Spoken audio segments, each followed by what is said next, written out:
Seguimos con la clase de determinación de acciones, esta vez con el reglamento CIRSOC 102, que trata la acción del viento sobre las construcciones. Bueno, como primer paso quería explicarles los factores que inciden en el cálculo de la acción del viento.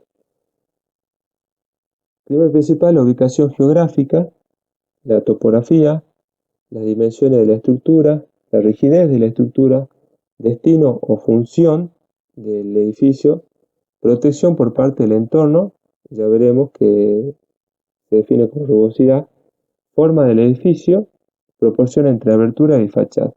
Todos estos conceptos después se utilizan en el cálculo de la presión, la presión de diseño de viento, que es la acción de viento que vamos a utilizar. Son muy importantes todos estos factores, son datos que nosotros tenemos que tener para poder calcular. Bueno, comenzamos con unas definiciones para que podamos entender los conceptos que siguen. Sistema principal resistente a la fuerza del viento. Es un conjunto de elementos estructurales destinado a brindar apoyo y estabilidad a la estructura en su totalidad. El sistema generalmente recibe las cargas de viento provenientes de más de una superficie. Aberturas. Vanos u orificios en la envolvente del edificio que permiten al aire fluir a través de dicha envolvente. Estos vanos u orificios se consideran abiertos durante el viento de diseño, tal como se define en este reglamento. Componentes y revestimientos. Aquellos elementos que no forman parte del sistema principal resistente a la fuerza del viento. Edificio abierto. Un edificio que tiene cada pared abierta al menos en un 80%. Esta condición se expresa para cada pared mediante la expresión A sub 0 mayor o igual a 0,8 de A sub G. ¿Y qué es cada cosa? Cada uno de estos términos. A sub 0 es el área total de aberturas en una pared que recibe presión externa positiva en metro cuadrado. A sub G es el área total de aquella pared en la cual A sub 0 está asociada en metro cuadrado. Edificio cerrado, un edificio que no cumple con las condiciones establecidas para edificio abierto, que es la que vimos recién, o parcialmente cerrado, que vemos en la siguiente filmina.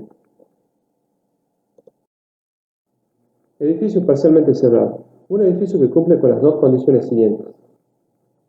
La primera condición establece el área total de aberturas en una pared, es decir que tenemos un edificio y consideramos una pared del edificio. El área total de aberturas de esa pared que recibe presión externa positiva excede la suma de las áreas de aberturas en el resto de la envolvente del edificio, teniendo en cuenta pared y cubierta, en más del 10%. Y además, la otra condición, hay que cumplir con las dos. La segunda condición, el área total de aberturas en una pared que recibe presión externa positiva excede el valor menor entre 0,4 metros cuadrados, que es un valor fijo, o el 1% del área de dicha pared, y el porcentaje de aberturas en el resto del envolvente del edificio no excede el 20%. Bueno, esas dos condiciones están desarrolladas en dos inecuaciones más abajo,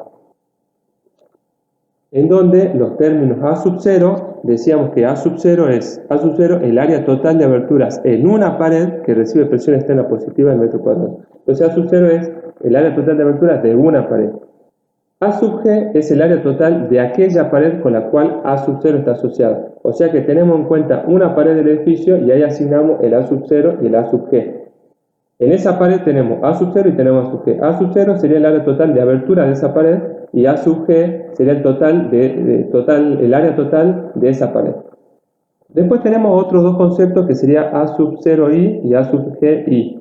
A sub 0i es la suma de las áreas de aberturas en la envolvente del edificio del resto de las paredes, teniendo en cuenta paredes de abertura, es decir, no incluyendo A sub 0 en metro cuadrado, o sea que es el resto, como estaba diciendo. Y A sub Gi sería el mismo concepto, sería la suma de las áreas totales de superficie de la envolvente del edificio del resto de las paredes, es decir, no incluyendo A sub G en metro cuadrado.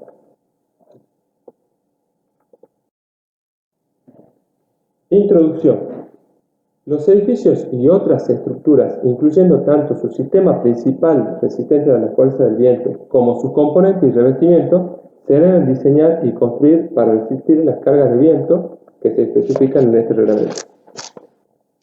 Los procedimientos admitidos para determinar la acción del viento. La carga de viento de diseño para edificios y otras estructuras, incluyendo tanto su sistema principal resistente a la fuerza del viento como sus elementos componentes y de revestimiento, se deben determinar siguiendo algunos de los procedimientos siguientes.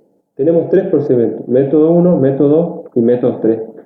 El método 1 sería un procedimiento simplificado y se lo especifica en el capítulo 4 del reglamento. El método 2 es un procedimiento analítico y se lo especifica en el capítulo 5. Y el método 3 es un procedimiento del túnel de viento y se lo especifica en el capítulo 6. El 1 y el 2, tanto en el 1 como en el 2, en cada método y en cada capítulo que corresponde, se explica las condiciones que deben tener los edificios para poder aplicar ese método, o el método 1 o el método 2. Los edificios que no cumplen con los requisitos de eso, se tienen que hacer con el método 3, que es un procedimiento del túnel de viento. Ustedes ven de que el reglamento recalca que hay que tener en cuenta en un proyecto, en un edificio, en una construcción, hay que tener en cuenta que ese edificio tiene que poder resistir tanto la estructura principal como así también los componentes no estructurales. Los dos componentes, el estructural y el no estructural, los dos tienen que poder resistir la carga de viento. Eso lo recalca varias veces. Carga de viento de diseño mínimo. La carga de viento de diseño determinada por cualquiera de los procedimientos anteriores no debe ser menor que la indicada en este artículo. Bueno, separamos y establecemos la carga de viento de diseño mínima para el sistema principal y para componente y revestimiento. El valor, la magnitud, es de 0,5 para los dos. La carga de viento que se debe utilizar en el diseño del sistema principal para un edificio o estructura cerrada o parcialmente cerrada no debe ser menor que el valor de 0,5, multiplicado por el área del edificio o estructura proyectado sobre un plano vertical normal a la dirección supuesta para el viento. ¿Qué quiere decir? Que si nuestra pared o cara del edificio que estamos analizando tiene alguna inclinación, nosotros tenemos que determinar el área de esa pared, pero proyectada en un plano vertical. De ahí si determinamos un área y en ese plano vertical, y ese plano vertical es perpendicular a la dirección del viento. La fuerza del viento de diseño para edificios y otras estructuras abiertos, anteriormente habíamos definido para cerrado y parcialmente cerrado. Ahora para abierto es el mismo valor, 0,5, pero multiplicado por el área A sub F. Abajo tenemos la definición de A sub F, que sería área de edificio de otra estructura abierta, sea normal a la dirección del viento o proyectada sobre un plano normal a la dirección del viento. Para componentes y revestimientos, la presión del viento de diseño para componentes y revestimientos de edificios no debe ser menor que una presión neta de 0,5 kN por metro cuadrado, actuando en una u otra dirección normal en la superficie. Para poder aplicar el procedimiento analítico tenemos que cumplir estas dos condiciones. La primera, que se trate de una estructura de forma regular. Abajo definimos lo que sería un edificio o estructura de forma regular, que es un edificio u otra estructura que no contiene irregularidades geométricas en forma espacial. Esto ya un poco ustedes deben tener claro cuando vieron en dinámica. Es muy importante considerar o tratar de que las estructuras sean más de forma regular. Bueno, y la segunda limitante es si es que en la estructura o edificio que estamos analizando no se produzcan fenómenos particulares que ya hay que estudiarlos con algún otro estudio mucho más particular o especial como un túnel de viento, por ejemplo. Si solamente el edificio estará bajo la acción de una presión del viento, se puede utilizar el procedimiento analítico. Si ya hay eh, cargas transversales, viento, flameo, todas esas cosas muy particulares, ya se deben hacer otros estudios, como túneles de viento.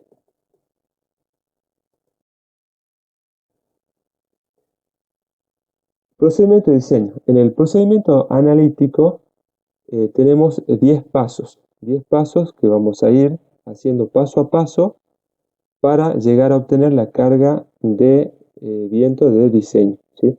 Primero obtenemos una carga dinámica, una presión dinámica, y luego, a partir de esa presión dinámica, llegamos a obtener la presión de diseño.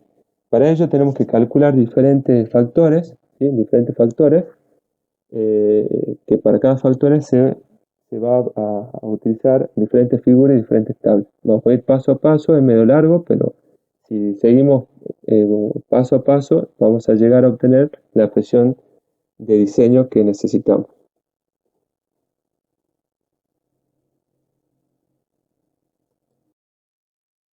Bueno, el primer paso es calcular la velocidad básica del viento. Abajo definimos lo que es la velocidad básica del viento y también definimos lo que es el factor de direccionalidad del viento, que también en este paso calculamos. La velocidad básica del viento es la velocidad de ráfaga para un intervalo de 3 segundos a 10 metros sobre el terreno en exposición C y asociado con la probabilidad anual de 0,02 de ser igualada o excedida. Intervalo medio de recurrencia de 50 años. Esa es la definición de la velocidad básica del viento. El factor de direccionalidad del viento, K sub D, es el factor que tiene en cuenta las probabilidades reducidas de que los vientos máximos provengan de cualquier dirección determinada y de que los coeficientes de presión máxima ocurran para cualquier dirección del viento. Bueno, la velocidad básica del viento, que se usa en la determinación de la carga de viento de diseño sobre edificio y otra estructura, se debe obtener del mapa de la figura 1A o de la tabla de la figura 1B que ya veremos a continuación. Se debe suponer que el viento proviene de cualquier dirección horizontal. El factor de direccionalidad del viento, K sub D, se debe obtener de la tabla 6, que veremos a continuación también, y se debe aplicar solamente cuando se use conjuntamente con las combinaciones de carga especificadas en el respectivo reglamento de aplicación.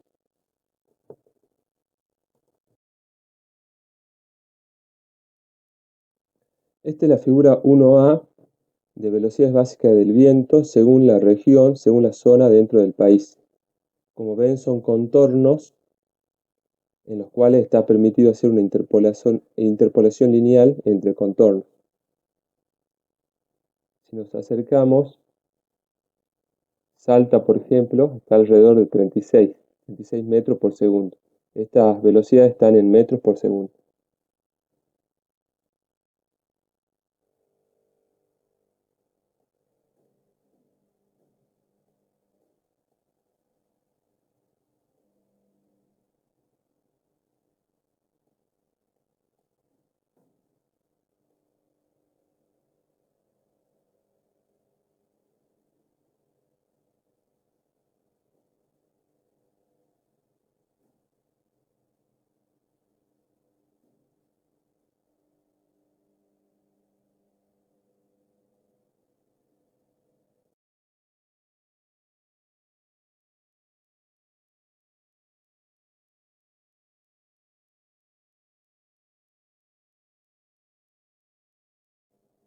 Esta es la figura 1B, que es una tabla también de velocidades básicas del viento, pero en ciudades. Es decir, que es una tabla, en la primera columna están las ciudades principales de la Argentina, cierta cantidad de ciudades, y en la columna de la derecha, en la segunda columna, está la velocidad básica del viento en metros por segundo, como estaba en el gráfico 1A. Y por ejemplo, si vamos a la provincia de Salta, a la ciudad de Salta en realidad, tenemos un valor de 35. que es un valor aproximado a lo que se veía en la figura 1A.